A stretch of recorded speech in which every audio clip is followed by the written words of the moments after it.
Hello and welcome to a new Ukraine war update. As always, if you like my content and want to support the effort I put into it, please feel free to leave a like and comment to help with the algorithm. Thank you. Also, this is a cut version. The full uncensored version can be found on my Telegram channel. The link is in the description. A Russian FPV drone directly hits a Turkish-supplied BMP2 MRAP in Ukrainian service. The armored vehicle continues moving, so a second FPV drone is sent in, again with no effect on the vehicle's mobility. Even the third and fourth strike is withstood by the MRAP. The fourth hit, however, seems to have forced the crew to abandon the KP. Finally, a fifth FPV drone manages to cause a final blow to the now abandoned vehicle, disabling it. More fortunate was this reportedly Russian vehicle, which had a close encounter with a Ukrainian FPV drone landing directly in front of it. This helmet camera video, filmed by a Russian soldier from the back of a vehicle, shows the attempt to outmaneuver a Ukrainian FPV drone. During the attempt, they try to shoot it down with an assault rifle, a task that is anything but easy at high speed, so the attempt fails. However, the vehicle is lucky enough to escape the incoming drone as it impacts right next to the vehicle. This, however, was one of the rare occasions, as this video will soon show. Here, a Ukrainian FPV drone is chasing a pair of Russians fleeing from it on a jet ski in Kherson. Like in the previous videos, their main attempt to counter the drone is with speed, but the attempt fails. This Russian turtle tank with a mine roller in front was tasked with clearing a path through a minefield to deliver infantry to the gray zone. Look how it triggers the mines. Now, one could say that it was at least partially successful, as we can see it trigger a total of 6 mines. However, the damage was so severe that the tank was put out of action. It rolled a little further and then came to a stop. As if that wasn't enough, the Ukrainians recorded another hit shortly afterward with something that was most likely an FPV drone or an anti-tank weapon. The crew seemed to have gotten away with just a scare. This disabled and abandoned T-90 tank also fell victim to a small Ukrainian FPV drone, which finished it off with a direct hit, causing the tank to engulf in flames and burn out. A Ukrainian drone captured a stunning video showing a Russian BMP2 and a Ukrainian BMP2 facing each other in a direct, face-to-face confrontation on a road north of Vuhledar on October 1, 2024. Both BMPs fire at each other with their 30mm automatic cannons in a more than even fight. Since both sides operate the same vehicle, it came down to the experience and also the luck of each individual BMP crew to come out on top of the engagement. The Ukrainians won the battle and even captured the Russian BMP, which was apparently abandoned by its crew in the heat of the battle. Here we have interesting footage of a Russian mechanized assault consisting of 2 vehicles being disrupted and stopped by a lone Ukrainian tank firing at them. One vehicle is taken out by a direct hit, while the other managed to get away for a short time but was later hit. The video was released by the Azov Brigade and was filmed in the New York sector.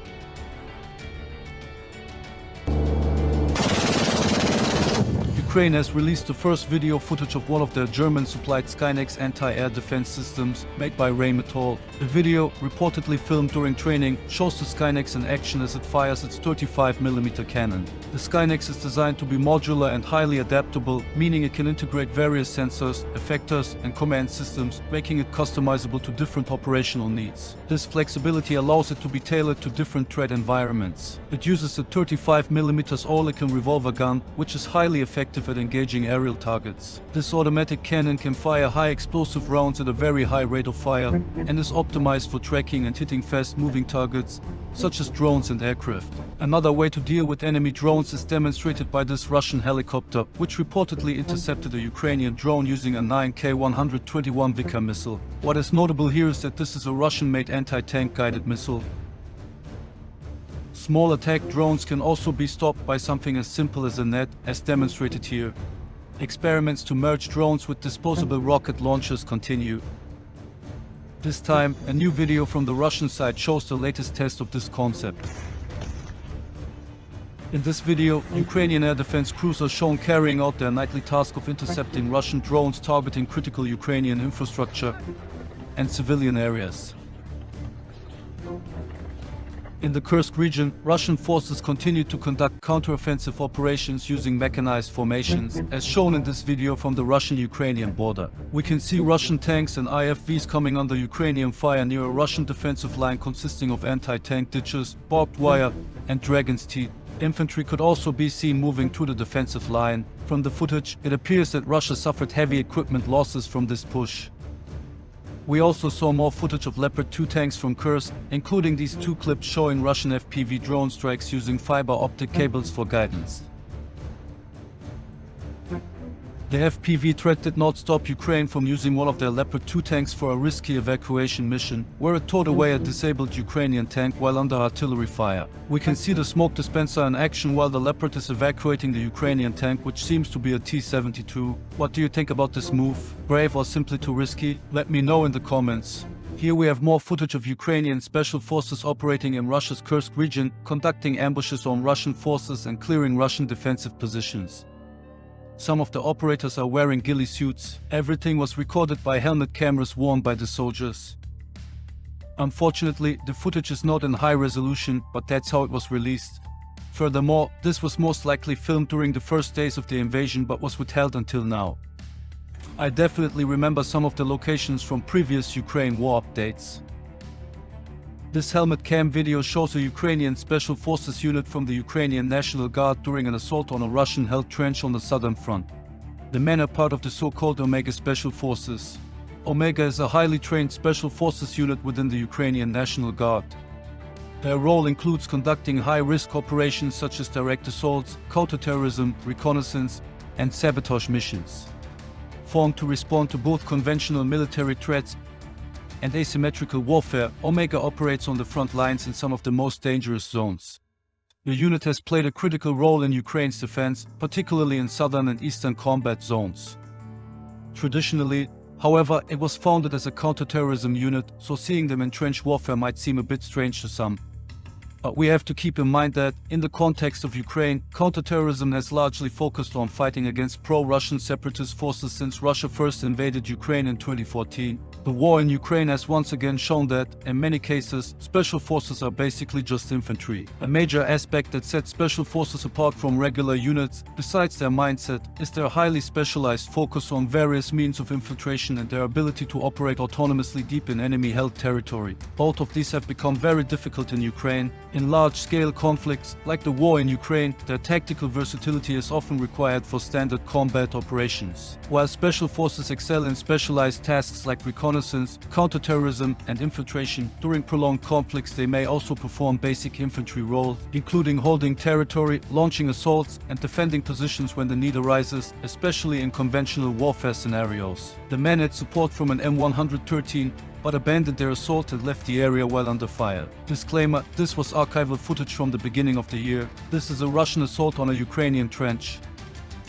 The Russians arrived in a BTR, which provided covering fire as they immediately moved toward the trench and attacked it with grenades and small arms. The Russian assault on the Ukrainian trench demonstrates tactical coordination between mechanized units and infantry. The BTR played a crucial role by providing suppressive covering fire, allowing the Russian soldiers to dismount under protection. Once disembarked, the infantry immediately charged toward the Ukrainian trench, using grenades to soften resistance and following up with small arms fire. The assault reflects typical modern warfare tactics where mechanized infantry coordinates with armored vehicles to rapidly close in on enemy positions, minimizing the defenders' time to react. Both sides have employed these tactics extensively throughout the war in Ukraine, particularly in heavily contested areas along the front lines. Thank you very much for watching so far. If you found the video interesting, make sure to stay tuned because there's a lot more interesting content ahead. Also, please leave a like and comment, it really helps this channel more than you can imagine. Furthermore, feel free to share this video so it reaches more people outside the YouTube algorithm bubble.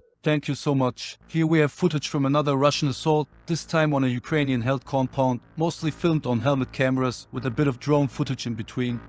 We can see Russian soldiers advancing on the compound with covering fire, while the Ukrainians seem to have taken a more passive stance, staying in cover and allowing the Russians to close in on the buildings. The actual Ukrainian resistance seems close to zero, but they are present in the buildings, as shown later. It looks like this was a heavily isolated and outnumbered Ukrainian element, as the Russians appear to have a tactical advantage here. It also seems the Ukrainians had no support from drones or artillery, allowing the Russians to move freely out in the open without fearing disruption by those means. I know that many Ukraine supporters do not like to see this, and some might claim that these are staged scenes, but I don't believe that's the case here. I also think it's important that we don't view the war through rose-colored glasses. Denying Russia even the smallest tactical success is not productive.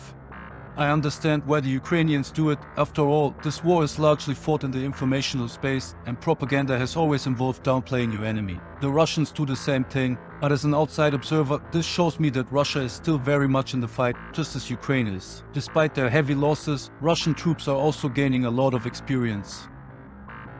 However, while Russia was successful here and even captured the Ukrainian soldiers who held the compound, I have to put this into perspective a bit. As suspected earlier, it was an outgunned Ukrainian element, just 2 soldiers to be exact, who, without support, were exposed to a much larger number of Russian forces. The Ukrainians also released a similar video in which they attacked a Russian-held compound in the Kursk region, this time with armored support in the form of an M113. In this case, the Ukrainians completely dominated the scene without much resistance from the Russians. This shows how this war often plays out, blow for blow, all for small tactical successes in the hope that they will make a difference. Interestingly, only 2 Russian soldiers were captured here as well, but like with the Ukrainians, I had to blur the footage. The unblurred version of the video can be found on my Telegram. In Pokrovsk, where Russia's main effort is currently still concentrated, Russian offensive operations continue, with gains towards the town reported nearly on a daily basis. Geolocated footage has documented several hotspots on the front where Russian forces are attempting to push forward. The main frontline towns currently being used as bases for Russian operations toward Pokrovsk are Vrodivka, Mykolaiv, Novorodivka, Mikhailivka, and Ukrainsk. The city serves as a critical logistical hub in Donetsk Oblast. Despite heavy Russian advances, Ukrainian forces continue to hold defensive positions. The fighting in this area remains intense, with both sides suffering significant losses. Russian forces have been pushing toward Pokrovsk for months, aiming to secure this key strategic point. The battle has become a focal point in the broader conflict, as control over Pokrovsk would significantly impact the operational capabilities of both sides, influencing supply routes and troop movements across the region. One of the frontline sections that has seen some of the heaviest fighting in the last 30 days is the grey zone between Mikhailivka and Seladov. This goes especially for this bridge here, due to its location over the main connecting road between Mikhailivka and Seladov, and the bottleneck it created. Both sides were highly interested in controlling it. As a choke point, however, the area under and around the bridge also became a well-observed kill zone, with wrecks piling up quickly and blocking the way. Ukrainian forces, who seem to have gained the upper hand in the battles over the bridge, had to use their armored vehicles to push the Russian wrecks aside several times in order to launch assaults into Russian-held territory. For this, special engineering equipment was used, but also tanks, as shown here. It seems the tank even triggered an explosion under the bridge as it was pushing the wreck of a Russian armored vehicle aside. It also opened fire with its main cannon. All of this was done to prepare for a raid conducted by a Ukrainian BTR, which moved under the bridge into Russian-held territory to engage Russian positions with what appeared to be mostly harassment fire. I used the term raid here because it didn't look like the BTR was delivering infantry to occupy any positions in the area. It just drove through the streets and opened fire on what were presumably Russian-held buildings and positions. However, it's possible that infantry was dropped off, but that footage was withheld for operational security reasons, though I don't think that was the case. The Russians even tried to seal the gateway into their part of the area by blocking the road with a tank. We could see the crew parking it and leaving the scene. However, the Ukrainians sent in one of their own tanks, which towed the Russian tank away. All this was recorded by a Ukrainian drone, as so often in this war. The tank was captured by members of the 15th Korodyak Brigade, who used a clever tactic to conceal their actions. As they approached the abandoned Russian tank, they deployed smoke to provide at least partial cover, reducing the visibility of their operation. The Russians were so enraged by this that they eventually struck the bridge with a missile. This Ukrainian BMP2 provided fire support for the dismount of infantry to occupy houses in the town of Vuhledar. We can see the BMP2 using its 30mm cannon, and later a squad of Ukrainian infantry dismounting under the cover of its fire.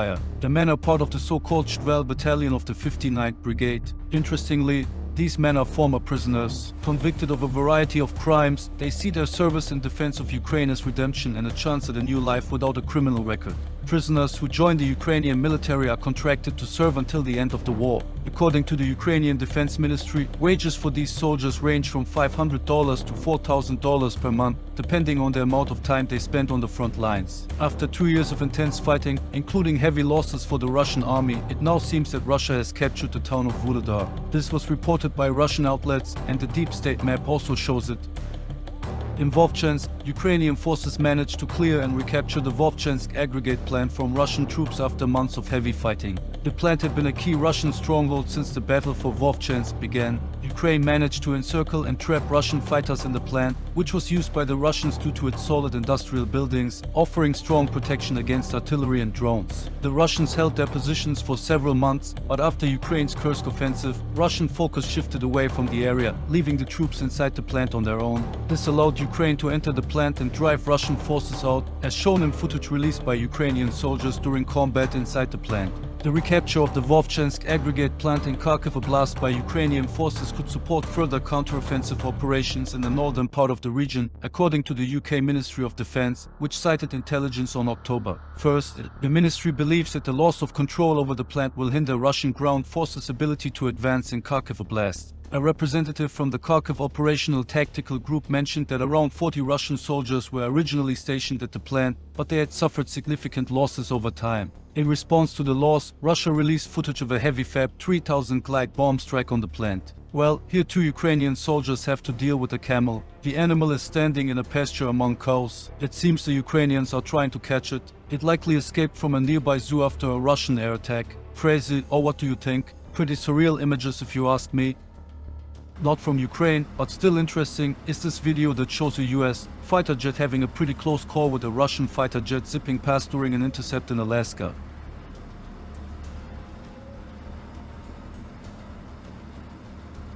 This Russian Buk anti-air defense site was struck by a Ukrainian HIMARS strike, hitting at least one of the vehicles present at the site. It seems the strike occurred during an attempt to relocate. A clear damage assessment, however, is missing. And here we have a Ukrainian strike on a Russian Zupuk M1 radar station. The Zupuk 1M is a Russian counter-battery radar system designed to detect and track the origin of incoming artillery, mortar and rocket fire. It provides targeting data for counter-strikes by calculating the launch positions of enemy projectiles. The system is mounted on a tracked vehicle, offering mobility and protection in various terrain conditions. After the strike, the radar continued to move for a bit but was then abandoned by its crew.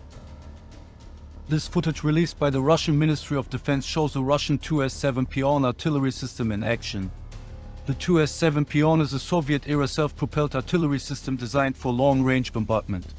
It is one of the largest and most powerful artillery systems still in use today, capable of firing extremely heavy shells over long distances. The 2S-7 Pion is equipped with a 203mm caliber cannon. Ukraine recently also released footage of a Russian 2S-7, but this one fell victim to a Ukrainian strike. The Pion offers limited protection for its crew. Unlike modern self-propelled guns, it lacks an enclosed turret, leaving the crew somewhat exposed to return fire or air attacks. Ukraine released several videos showing FPV drone intercepts of various Russian drones, including Lancets and even a Zola drone disguised as a Ukrainian one, with painted Ukrainian insignias. A bit over the top by the Russians. Good afternoon. Greetings from the Ukrainian Volunteer Center. Kursk region.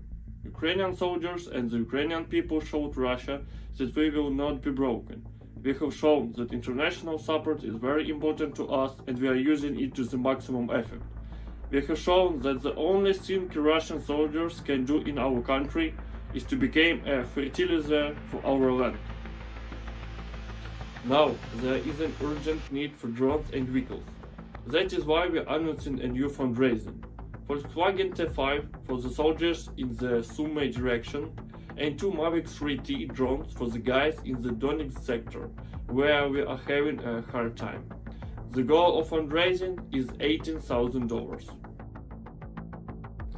For the largest donation, we will raffle off a trophy watch, Commander's watch made in Russia from a dead occupant from Chechnya. For a donation of $50 or more, we will raffle off 1 set of glasses by using a randomizer.